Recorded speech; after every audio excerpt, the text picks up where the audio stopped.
deliberately trying to completely clear the concept of our past in order to say there's nothing good, nothing you can hold on to, no one you should revere, you've got no heroes. The whole thing comes down.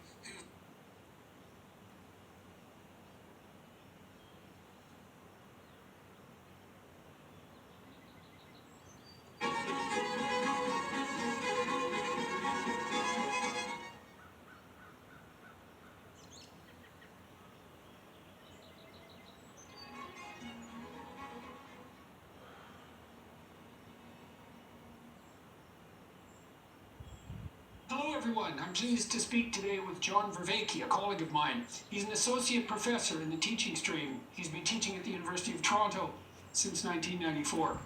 He currently teaches extremely popular and well-received courses in the psychology department on thinking and reasoning, with an emphasis on insight problem solving associated with creativity, cognitive development with an emphasis on the dynamic nature of development, and higher cognitive processes with an emphasis on intelligence, rationality, mindfulness, and the psychology of wisdom. Green filter. He's the director of the Cognitive Science program, where he also teaches courses on the introduction to cognitive science and the cognitive science of consciousness, wherein he emphasizes 4E for consciousness: embodied, embedded, enacted, and extended models of cognition and consciousness. In addition, he teaches a course in the Buddhism, Psychology, and Mental Health program on Buddhism and cognitive science. He's director of the Consciousness and Wisdom Studies Laboratory.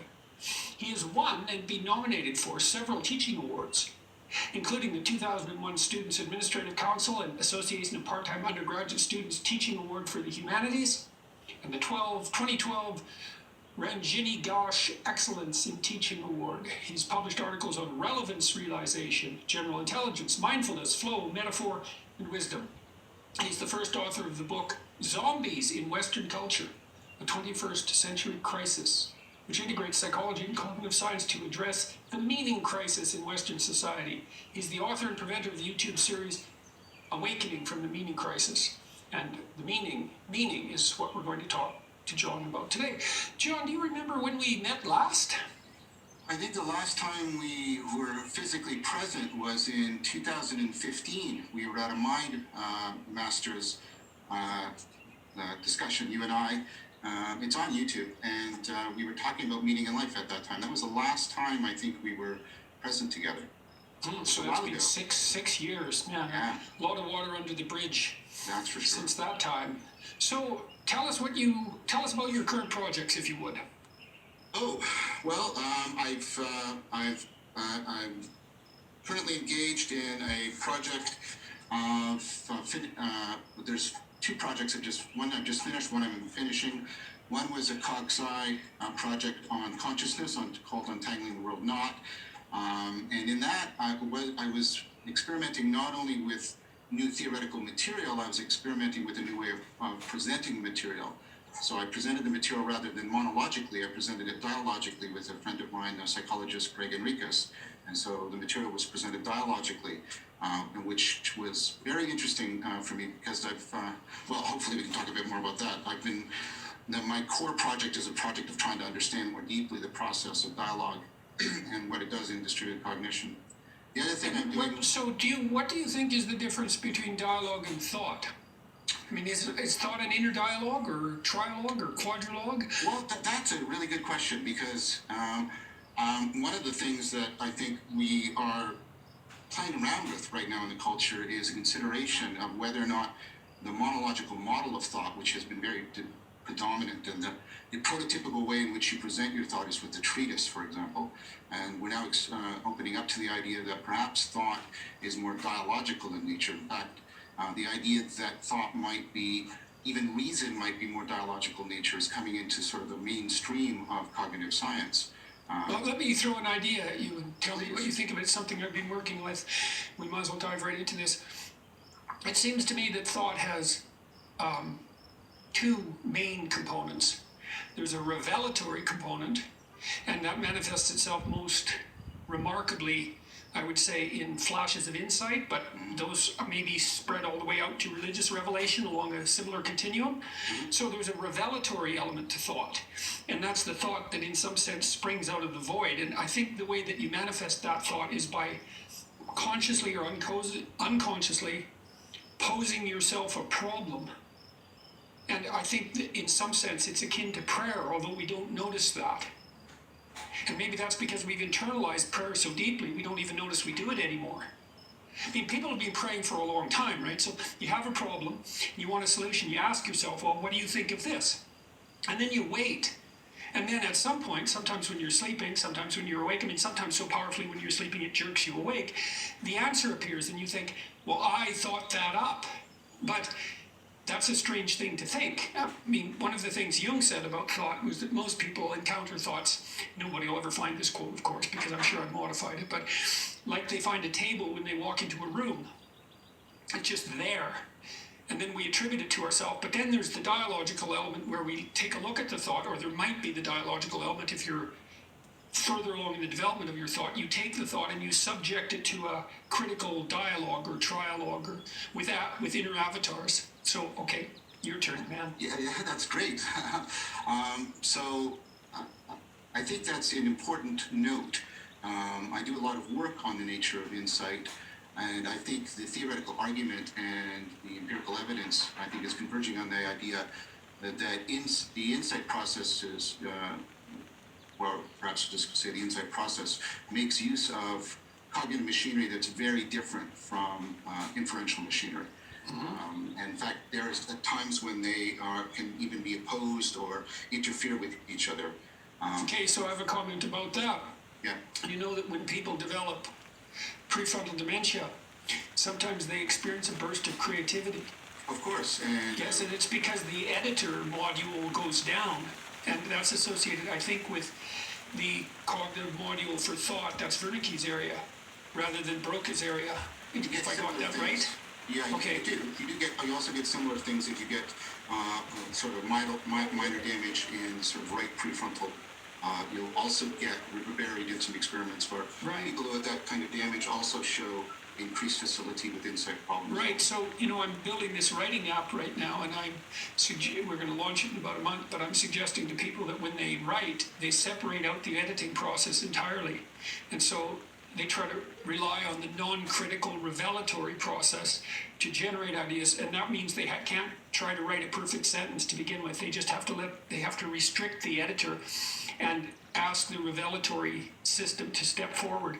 And so what do you think about its akinness to prayer? I know that's kind of a radical idea. Well, it's a really radical idea. I don't think it's that radical. Well, you're a radical, so that's why. That's why it's fun to talk to you.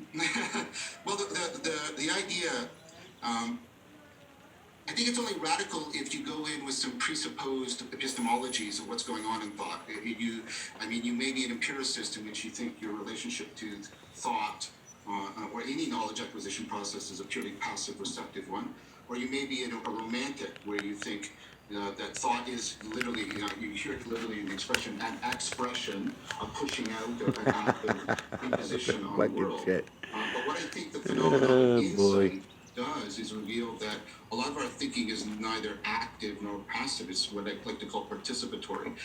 It's the same kind of thing like, participating in a conversation. It's not just a sequence of actions and passive receptivity. There's a co-collaboration. We're co-creating. We're making something together. In fact, that's one of the defining features I have for what I call dialogos. I try to use the ancient Greek word rather than the modern word. The logos. Yeah, because... Yeah, well, that's also my, word I use frequently. Yeah. We haven't talked about why people want us to talk, and the reason they want us to talk is because our ideas dovetail to a substantial degree and also diverge, interestingly, and so I guess they want us to talk so that we can think. Well, that's it. And that's what I was going to say. That's one of the defining, I would say one of the defining, it seems to be the case as a defining criteria for Socrates, that if you and I can get to places in the dialogos that we couldn't get to individually, then real dialogos has come into existence. And that's Philia Sophia, the love of wisdom, as opposed to Philia Nikeia, the love of victory. And so... Right. I didn't know those phrases. Say it again. Philia Sophia, which is the Philia Sophia. Philia, Sure. Wisdom is the feminine yeah. essence of God. Yeah, well, and also Interestingly. the philia is, it's itself a collaborative love. It's Oh, did you that- say philia? Yeah. Philia, yeah, philia.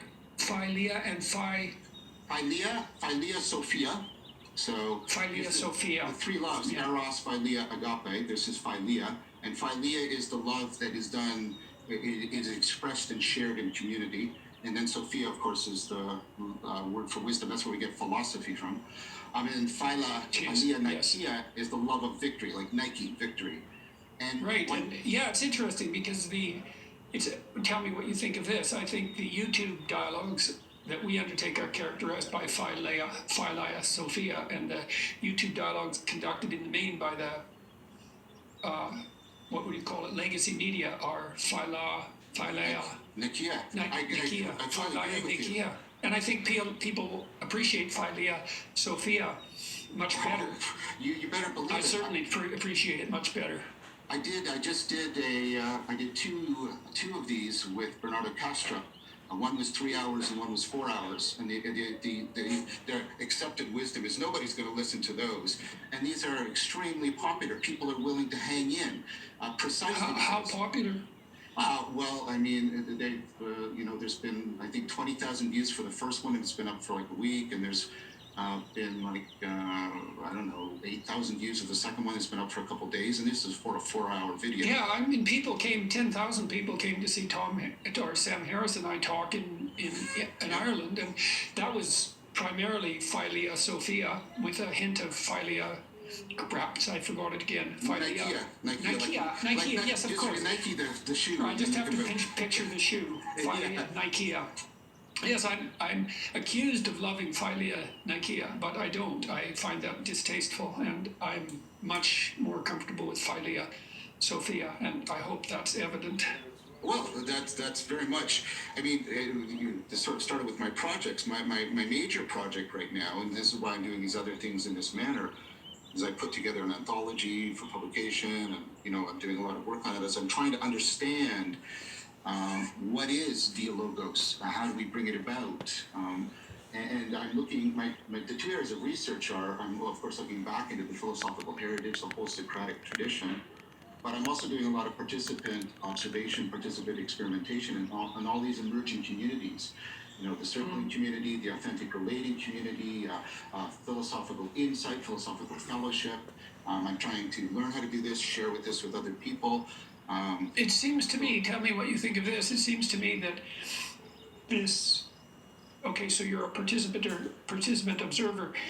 I feel like we're tracking something, and that this must be associated with our hunting instinct, the Philia Sophia is because I feel like I'm tracking, so I believe this is from The Lord of the Rings with Bilbo, but I could be completely wrong about this. There's a scene near the end of the book where he makes his way across a swamp full of souls, and he feels for the rocks underneath that make out the path, but he can't see them because the water is murky, and so he feels them out. And it seems to me that Philia Sophia is associated with that, is that you feel your way to something solid, and then you take the next step.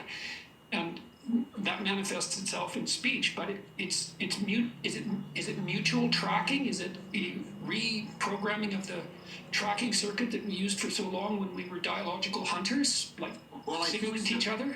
I think so. We're on the track of wisdom as a beast.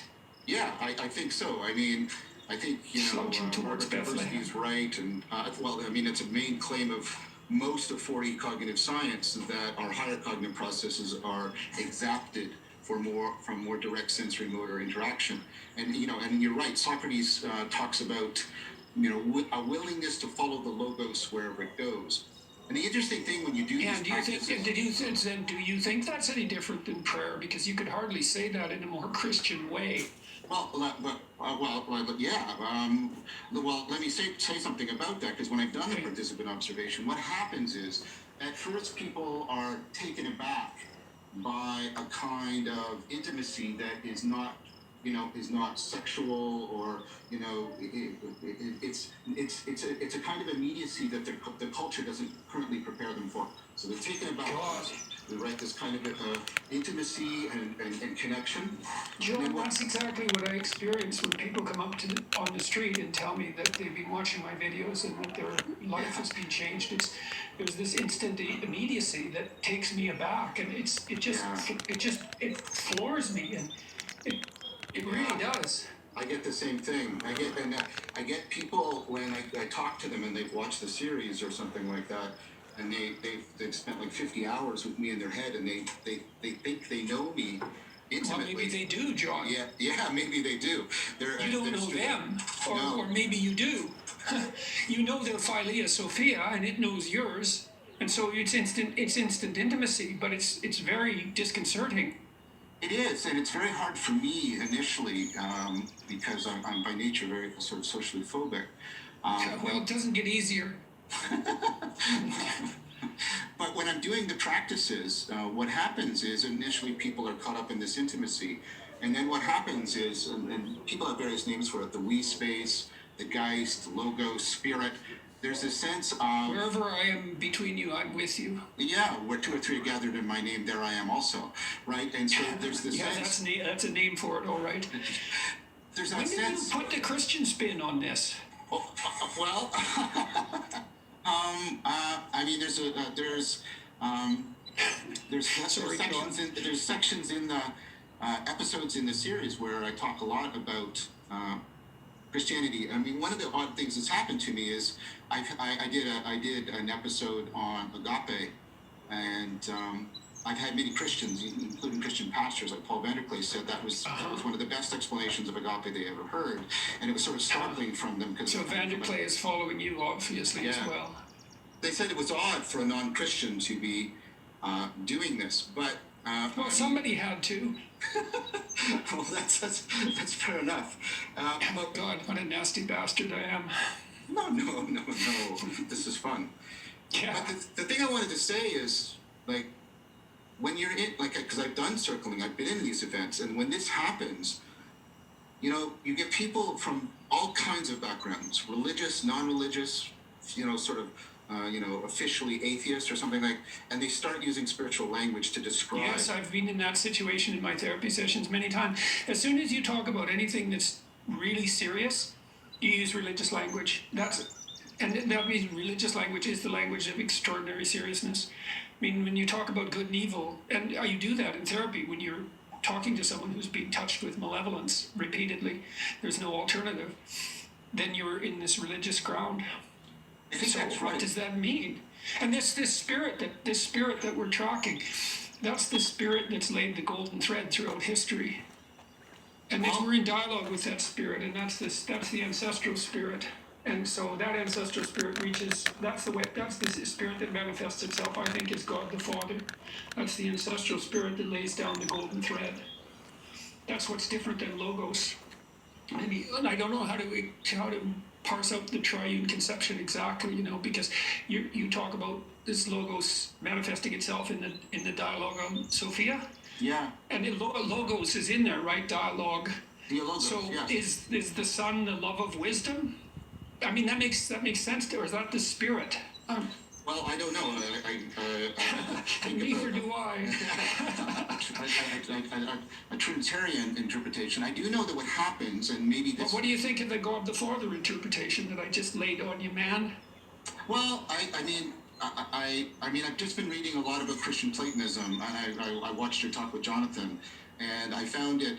I mean, you guys were talking Christianity, and fair enough, and I appreciate the earnestness and the authenticity.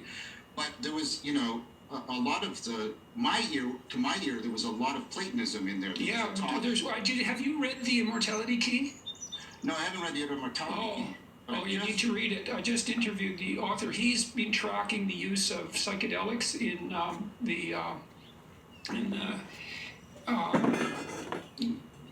where all the Greeks went to be enlightened. The Delphi.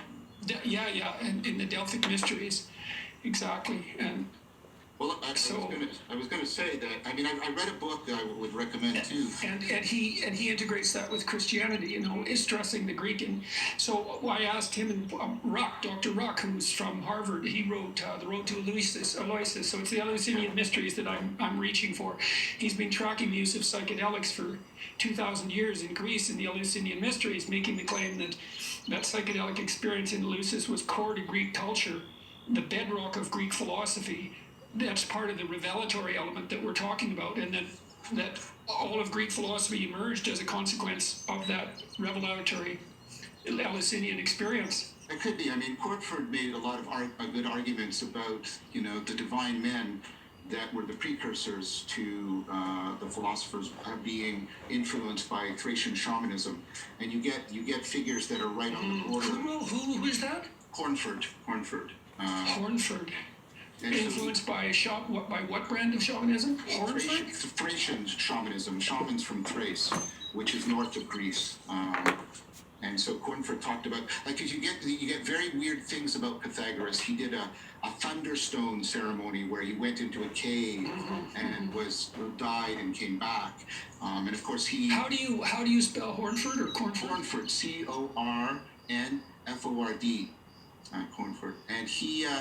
The idea there is that the sort of soul flight practices within shamanism are taken up into Pythagoras' notion of soul Yeah, flight. well, I imagine the soul flight practices are the same thing as the Eleusinian Mysteries, essentially. They're a continuation of the shamanic tradition There's into the something going present. on there. Yeah, there's well, something that's going on. the thesis of this book, anyways.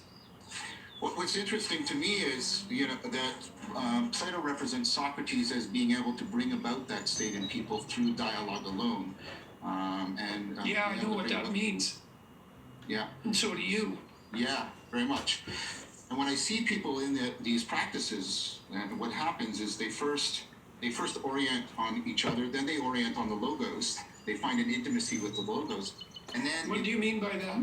well, what they do is they come to find that they're not only in relationship to each other, they're in relationship to this Geist or logos that's happening in the distributed cognition.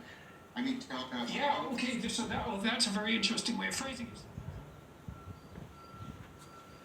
Just want to point out a few things while I'm out here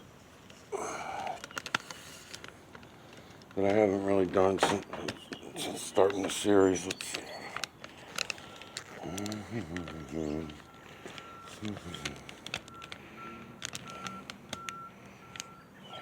I should be able to do it all from there, I guess.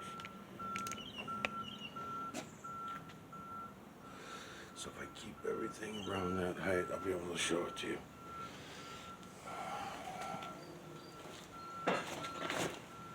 Alright, these are shadow boxes. See if I'm in the camera. Shadow boxes. That's all they are. And it help you a lot. Anybody that's going to go digitally collect EMNC from the system. This is helpful. Keep the sun out of your eyes. Protect your eyes. I don't seem to have a problem with it anymore. I don't even really look that much at when it's sunny out and things like that. It's protecting your eyes from the sun. So you don't fuck your eyes up while you're looking. It's going to start seeing little white dots in your eyes and shit like that from straining your eyes and stuff. So that's what these are for. I got several of them. I have one of them that goes on a stand.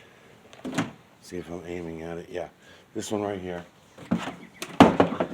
This one goes on a stand, and I used to put it out in public on stands in the house. And it was adjustable so that people in the public could walk up to it and look. And what it would do is it has a slot for a camera inside, if I'm pointing to it. On the inside there's a slot for a camera so that when they look in, the camera's already set up. So it just feels a little fancier. And I used to have another camera over here and before, so you didn't even have these goggles to look in. When the COVID shit started, this wasn't going anywhere, so it's been sitting in the garage. I don't use it anymore. That's why it's all dusty and dirty. This one's a cool one. These are from those ridiculously blinding, what are they called? I cut it up anyways in cardboard box, the best thing. So here's my favorite one, is this one here. And I use this one. I used to use it all the time, but it's also been sitting in the garage for a while. Let's see. So this one, same thing. People could hold it easy. You can, again, when you're looking into it, Bank, see where I got the camera set up and the top opens. So it's easier to finagle your camera and work with your camera to zoom in and out and all that kind of shit, right? Easy to shut the top and go right back into service. Bing, bang, boom. Got a handle on it for a phone, all made out of expensive Elon Musk type stuff, cardboard and tape with a $3 on sale selfie stick. That's what I use. So again, nothing major, easy to do. And then when you're looking up and collecting the EMNC with the cloud level, you're not hurting your eyes, and you get to see what you're collecting as you go. I was gonna put the camera in there and go do some, but I'm fucking not even gonna bother. So that, and then this. This is gonna happen. It's already happening in my life. I'm just figuring it out, and I'm figuring it out. It's gonna come to 4 parts of each day. There's going to be 4 parts to each day rather than a day and a night. It's going to turn into 4 parts. I'm not living by it, but I'm watching it, and I'm also watching getting rid of the zeros everywhere else in my life as well. Getting rid of all the zeros to see how it feels, and it's taking some getting used to. It's very strange. I mean, I'm not living by it. Obviously, I can't because everyone else is not. So everyone else is still living with the zeros. So therefore, I got to go along with the zombies. But I want to find out what happened, what went wrong, when did we turn things around, all these kinds of things. And I'm also putting together this clock with the false creator / creator's clock, which is the moon. That's the clock that for anyone here, all the creatures, feline, canine, rodent, ape, human, and beast, all have the right to use that moon. And for all we know, maybe the other creatures are or were before we poisoned them, dumbed them down also, But that's coming more and more to me on a daily basis. So I'm just jumping off the moon. I'm doing shit around the yard and running around and stuff. So I figured I'd do some of these videos today that are of the cloud level, the mineral streets, which they are mineral streets, which I've already bitched enough about the mineral streets. Why does no one look? Why is no one paying attention to anything real? Why do we always look for our televisions and movies and our CIA psyops? No wonder the CIA makes so much fucking money. No wonder they're in every industry. All right, so before I turn Jordan Peterson back on, let me see what I'm at for time here. Plenty of time, 27 minutes. All right, so there's a green filter on the camera, and Jordan Peterson's talking lately in the last couple of videos about, I think I'm going to switch over to a red filter, though. Look at this fucking thing right here. Look at the eye. The other eye's over here somewhere. Yeah. Yeah. It's fucking ridiculous how no one sees all of this, There's another one right above it. Image within image within image from the veil to the ground. It's the way it is. The same way I'm showing you the crop with the moon, you do the same thing with the clouds. All right, so being able to see this, seeing that it's feline, canine, rodent, ape, human, and beast, that's really good that we're able to see this for ourselves. It tells us a lot. So he was bringing up Darwin, evolution, several times, giving creds to the old-time liars. And all these people were planted, all of them, Tesla, fucking all your heroes, all your presidents, they were all plants. Don't be offended by it. Don't be upset by it. It's the way that we wanted it. We wanted to be lied to as we went along. As our ancestors, ancient or not, 6,000 to 10,000 years ago, they sold us out. And maybe it was even before that. And the reason why they sold us out might have been because it was after the last reset. Because we have these major resets. And I want to explain this because when I'm, just like I was doing in the Candace Owens series, I was a little nicer about it because every time I took something away, I gave something in return, and I noticed that I'm not really doing that so much with the Jordan Peterson series. I'm not consciously doing that, and I'm going to try to with this. All right, so and when I say this, it's metaphorical that I'm taking anything away because, of course, I'm not taking anything away. I'm just saying it that way so I can piss you off and anger you. Okay, so anybody that's listening, that's my intent, is to anger you enough to go look for yourselves and stop being fucking weirdos about everything. All right, so the evidence is there for the resets. Okay, so to take away what you thought was God, I'm replacing it and giving you and offering you to go see for yourself. I'm not. It's not me offering it to you. I'm offering it. So I'm just telling you that the offer's out there. Really, I'm just spreading the word that the offer's there for you to take. So why don't you take it? That's how I call people out. So if we all can see this, and we can, then why don't we see it for what it is rather than make up all these lies and bullshit stories that for some reason are distractions to make us feel better, I guess. I don't know. But we pay our governments a lot of money. We pay in the form of energy and life uh, of our children and so on to pay for this nonsense. I mean, the whole thing's fucking stupid, totally unnecessary. So, so when I tell you feline, canine, rodent, ape, human, and beast, one of the things I was looking for right from the beginning, if you go back and watch the beginning series, then how and why, where, when, all the other species that we see in our conscious realm, right? And I would sometimes name them, a bunch of them that I was curious about. All the ocean creatures, right? The fish, the lobsters, the whales, the all them. Then you can go to the birds. Where the fuck are all the birds, right? So, you got thousands of different types of bird species, right? Flying, walking birds, you name it. Where are all the reptilian? Because, this fucking Jordan Peterson brought up that, what's his name was reptilian and all that. There are no reptilians. That's biblical fucking nonsense, and I'm getting to it. I'm gonna explain it in the next 3 minutes because I only got 3 minutes of this video left. Um, okay, so you're gonna ask yourself, so okay, Mr. Know-It-All. So we're gonna go look at this. We're gonna see that it's feline, canine, rodent, ape, human, and beast. So how do you explain what about all these other creatures that we see in our conscious realm? Why are we not seeing them? Because some people do claim here and there to see them, and then I go in. Over the years, I've gone in and I say, okay, let's do this. Let's look at it closely.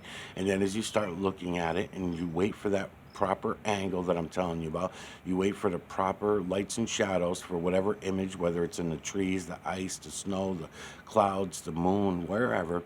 And then once you got your right angle, then hold it there, take your shot, and let's look at it. And let's see what makes you think that this is a snake face, the face of a snake. Because definitely not going to get any body imagery because there's no body imagery anywhere except the moon. And then, like I said, very little here. And even body imagery, it's faint, it's cloudy, it's not really, it's you seeing what you want to see, kind of like I'm saying about inanimate objects. Same thing, it's us seeing what we want to see until it can be proven otherwise. So it doesn't hurt my feelings to say that. All right, so I tracked the True Creators' work. I tracked the Triangular Builders. I watched that for the first year or two that I found all this. Wanted the answers. What about all the other species? Why? Where? When? Maybe has something to do. Then I started figuring out about the separation between the True Creator's work and the False Creator's work. Then I realized that the false creator is only the false creator because when he divided himself from the true creator's work, he had to divide himself. So again, the whole build was based on division. So when I say false creator / creator, you understand what I mean, because he divided himself from the true creator's work. So in every which way, I say he out of habit, but the false creator / creator kept dividing. So as far as Jordan Peterson and most of his friends that he's talking to, they've left women out of this in a big fucking way, and women should be directly half and half, 50-50, because that's the way it was. We were divided. We were all one. And then when we were divided, same thing with the races. Our black brothers and sisters, although in our conscious realm, just because they are of a different color, doesn't mean shit, even if they're different cultures. So what? They grew up somewhere else. It still means that in the true creator's system, we are all one.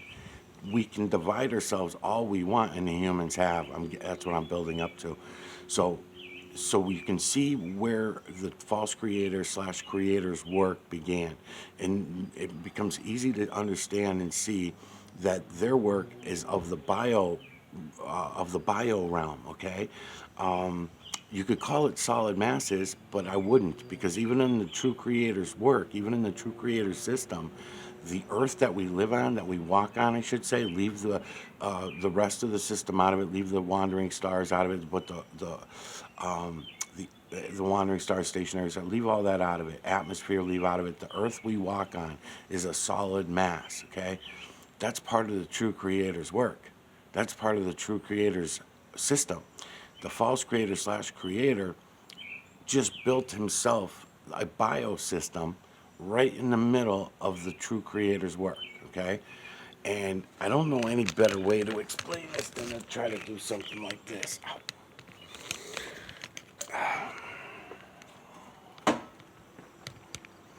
And there's evidence for all this. You'll be able to see the evidence for yourself once you all start looking. I don't know how I'm gonna fucking do this. I got this. Fucking bitch. What am I at for time? 30 something minutes. I hate having to redo videos. Okay, so at one time, above and below in the true creator's work, this would be above, right? And then I could flip it and say it's below, right? In the true creator's work, there is no above and below. There is no up, down, left, right, backward, forward, in and out. There is none in the true creator system and in his work. That's only in the false creator slash creator's work does any of that start happening, because he divided, the false creator divided everything, divided the sky from the ground, divided the sun from the moon, divided the male from female, divided the colors over and over and over. It kept dividing everything. Okay, so at one time, and I believe we were synthetic species at that time. Those are the ones I'm telling you were the Easter Island statues with ridiculously long limbs. I'll show some in another future series. I've already had it with the Jordan Peterson series. I'm not going to waste my fucking time. But some things I can explain fairly quickly, and maybe someone will get the gist of what I'm explaining. Okay, so you picture this. To us, we'll see this is up, and under here we'll see it is down, right? The upper, lower. So one time the whole thing looked like this, right? So what's under here, I've already tried using the energy that I'm talking about, and I've gone to the edge, and I've looked over. There's a lot of fear for me. It's conscious fear. I'm still not used to using the system. It might take me some time. Maybe I'm just waiting to be in the right mood to attempt it again. But just to let you know that what I'm talking about using the energy to travel, you can go over here and look down here. And what you see down here, because over the years, this is what we've done over I don't know how many millions of years. This is where the synthetic species, I believe, still stand. I believe the synthetic species that I'm talking about, they cannot come up here because we have changed things so much. The humans have. We've definitely fucked them up. We've taken it way too far. So what I want to explain is this. So where did the oceans come from, right? How did they get here? Ocean creatures, all these other things, the waters, the salt waters themselves. Okay, our job when we were these synthetic creatures, became human, we would take out all the heavy metals and minerals and put them into the false creator slash creator's system. Carbons, smelting, melting, torching, blowing, cutting, and we kept going over millions and millions of years as synthetic species. Now, how far down we are on our side, because remember, as humans, we're going to see this is below and that's up. So this is where we would actually be walking on, is the moon map model. And I know it looks a little bit like a geocentric model, but don't be afraid. So that's what we've got it down to. We've already you've got mountains everywhere and things like that, right? You've got mountains all over the place, and we got valleys and mountains and things like that, but it ain't like this anymore. It isn't one big fucking thing like that anymore. So right here in your biblical shit, this would be the north. This would be the Polaris, going up to Polaris, and this mountain that we're talking about, the tree of life, you want to call it the tree of life. It was a great big fucking mountain, and that goes up to Polaris. It's to keep everything centered in the false creator slash creators system.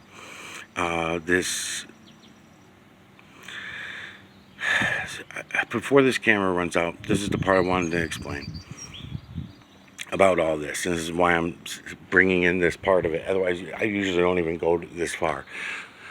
All right. So the feline, canine, rodent, ape, human, and beast. Pick them out of the atmosphere. Pick them out of the clouds. Pick them out of the trees. Find them. Just get one of each for your head, right? Once you got them, keep them in your mind. Keep going. Do human skin. Let some lights and shadows go. Do the same thing. Human skin.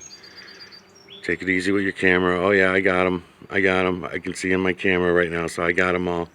Okay, so do that. Do the moon. 6 feline, canine, rodent, ape, human, and beast. Grab a couple of each. Your memory capsule can handle it. Don't worry. All right. So as you're trying to figure this out, and as you're going along, you're gonna see. Okay, so we're still even from the false creator slash creator. If they stole the true creator's work, if he, it, he, she, whatever pronoun the false creator wants to go by,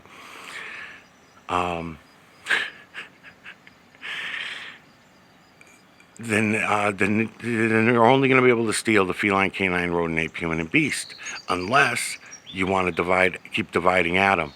So if obviously the false creator slash creator, they only wanted to do feline, canine, rodent, ape, human, and beast. We can see with evidence that the human population, using the evidence that we have today, the way we hybrid all of our plants over the last couple thousand years, there are no plants that really, no food, no vegetation, food that we put in our body that humans have not fucked with royally. There's no such thing as organic. It just doesn't exist. Organically human, maybe that's, you could say that. I don't know. So you keep following it down. And when you look back in history, at different times, like you look at these great craters that we were told meteorites hit and all this kind of shit, right? Nah, man. Those were different takedowns. Those are different resets. Some were major resets, full resets, and others were partial resets. And as we did these resets, humans did these resets just like we're able to right now. We think that these nuclear warheads that are all aimed at each other and everything, we think that this is the first time in our history because we're so advanced technology. No, we're not. No, it's opposite of that. All the shit that we're doing right now in our conscious realm is garbage. It's really shit. All made for human consumption and human good and human need that we're told, because we do it under false pretenses because it's all programming, right? So if they convince you that you're going to outer space someday, and they convince the citizens to spend billions of dollars of their energy and money, billions of dollars is worth a lot more in energy than it is in dollars. Because you have to all be working at a job, wasting your life's time away based on nonsensical lies, you see? It's not that, and no one would be lazy and just sit around if they knew the real system. We all would have our jobs. We would all know what our jobs are, and we would know what they are to do. There would be no such thing as lazy. You would go to school on time. There would be no such thing as being late anymore, because there would be no more. We wouldn't be running on the same time. A lot of things. Okay, so every time they divide Adam, every time that humans have to realize that they could divide Adam and come up with new species after the smoke settled. And that's exactly what keeps happening. So after they reset again, if they do even a partial reset might bring new species into our conscious realm. the oceans got there because, like I said, we dug down over billions of years, millions of years. But that's not called evolution. That's called a god, a creator that created feline, canine, rodent, ape, human, and beast, and then a false creator slash creator. That's why you got the true creator, the false creator, and slash creator, because the true creator and the true creator's builders build everything in here, but not by. It's not. I don't want to make it sound like it's against their will, because I don't think they care. There's no evidence anywhere. I don't get struck down with fucking lightning for showing you guys. Not that anyone looks, but I mean, come on. Eye, nose, mouth right here with a big fucking beard. You don't see that huge human face in the fucking sky? No, I guess not. Image with an image, I could run down it and get the next one right here. Eye, nose, mouth right here, right? Looks like he's gonna fall in the ape family, possibly human if I change his angle. Then you got this other more evil looking one with the eye with the nose sticking out this way, but this one using it, right? I mean, it's everywhere you look, it's everywhere you go. It's the way that it is. Look at that one.